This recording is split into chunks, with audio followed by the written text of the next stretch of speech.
Thinking of waiting until spring to make a move? You might want to see what's happening right now because December is quietly creating opportunities that a lot of people miss.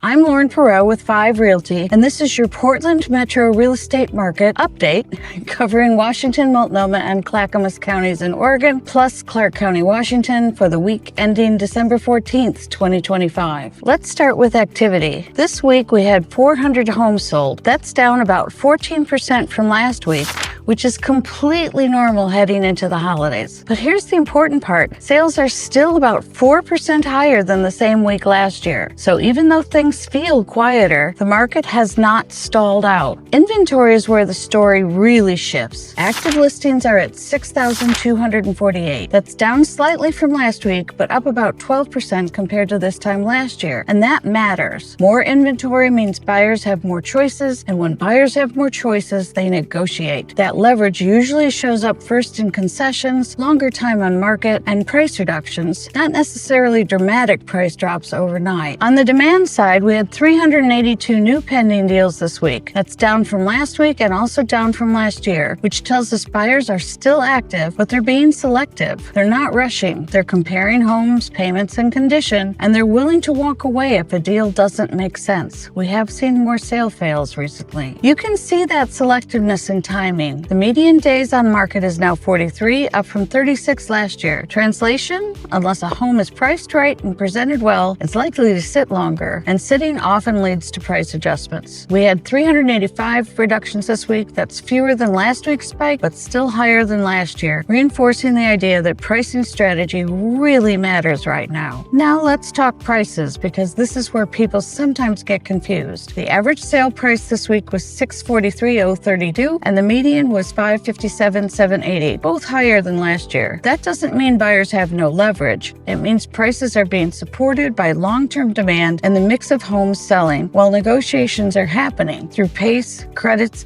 and reductions rather than headline price crashes. Even month to month, December prices are up about 1.3% from last December, which points to a stable but sensitive market. So what does this mean for you? If you're a buyer, especially a first-time buyer, this type of market can actually work in your favor. More inventory and slower activity give you room to negotiate inspections, closing costs, credit, and even interest rate buydowns. If you're a move up or move down buyer, you might need to price your current home more strategically, but you're also competing with more options and less competition on the other side, and that balance often evens out. If you're a seller, December can still be a great time, but only if you win in the comparison game. Buyers will compare your home to everything else available in your price range. Homes that are priced correctly and prepared well can still sell close to list price. Homes that are overpriced tend to sit, and sitting usually costs more than pricing it right from day one. If you want to know how these trends apply to your specific neighborhood or price range, I'm happy to help break it down. You can find more detailed analysis on my blog at pdxhomesforsale.com, or reach me directly at lauren@pdxhomesforsale.com or 503-683-1885. I'm here to provide any residential real estate services or information you need.